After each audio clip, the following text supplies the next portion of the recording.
Vlada se još uvek nalazi u okvirima kriznih mera koje polako namerava da napusti u toku ove godine. Mi smo imali razgovore i sa bankarima oko tog postupnog takozvanog phase-outa, dakle da ne prekinemo odjednom. Svi su smatrali da je to najbolja taktika i ta taktika se i primenjuje.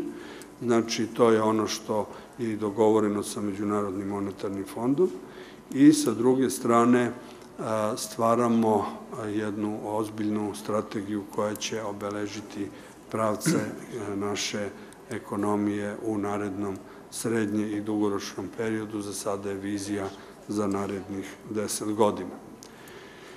I na kraju samo da kažem da pored politike koja je usmerena ka stvaranju uslova i